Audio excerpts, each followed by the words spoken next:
చిన్నప్పుడు బుక్స్ దొరికేది కాదన్న, గవర్నమెంట్ జాబ్కి ప్రిపేర్ కావాలని అంటే ఎవరైనా హైదరాబాద్ వెళ్తున్నారు అని అంటే హైదరాబాద్ వెళ్ళేటోళ్ళకు డబ్బులు ఇచ్చి ఆ కోటి దగ్గరికి వెళ్ళి బుక్స్ కొనుక్కొని వచ్చుకొని అలా కష్టపడి సంపాదించిన వాళ్ళు అన్ని జాబులు కొట్టారు. ఈరోజు 10 minutesలో PDF డౌన్లోడ్ అవుతుంది, కానీ 10 years అయినా కూడా ఎవరికి జాబ్ రావట్లేదు. ఎందుకన్నా? ఎవ్రీ 3-4 yearsకి ఏదో ఒకటి చేంజెస్ జరుగుతుంటుంది ఎడ్యుకేషన్ సిస్టంలో కానీ ఏ సిస్టంలో కానీ. బట్ ఎస్పెషల్లీ ఈ కరోనా అనే ఒక పాండమిక్ సిచ్యువేషన్ని మనం ఫేస్ చేసిన తర్వాత చాలా చేంజెస్ వచ్చాయి ఎడ్యుకేషన్లో. ఆన్లైన్ ఎక్కువగా అయిపోయింది, ఆన్లైన్ ఎడ్యుకేషన్ కూడా ఎక్కువ అయిపోయింది. ఒకప్పుడు ఆన్లైన్ అంటే ఏదో తెలియదు. ఇప్పుడు ఏదైనా మాన్యువల్గా ఏదైనా ఉంటే స్టడీ మెటీరియల్ బుక్స్ నుండి ఇప్పుడు PDF అయిపోయింది, వాట్సాప్ గ్రూపులలో వచ్చేస్తున్నాయి.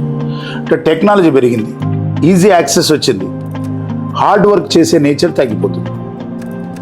కొంతమంది 10 years అయినా కూడా రావట్లేదు, కానీ కొంతమంది ఆ టెక్నాలజీని కరెక్ట్గా యూజ్ చేసుకున్న వాళ్ళు ఇంకా తొందరగా జాబ్ కొట్టే వాళ్ళు కూడా ఉన్నారు.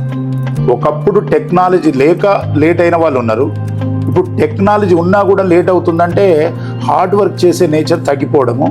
టెక్నాలజీని కరెక్ట్గా యూజ్ చేసుకొని హార్డ్ వర్క్ చేసే వాళ్ళు మాత్రం ఇంతకుముందుతో కంపేర్ చేస్తే ఇప్పుడు ఎక్కువగా సక్సెస్ అవుతున్నారు. ఏదైనా మనము సిస్టంలో దేన్ని మనం ఎంతవరకు ఉపయోగించుకోవాలనే దాని మీద బట్టే మన సక్సెస్ రేట్ ఉంటుంది ప్రసన్న.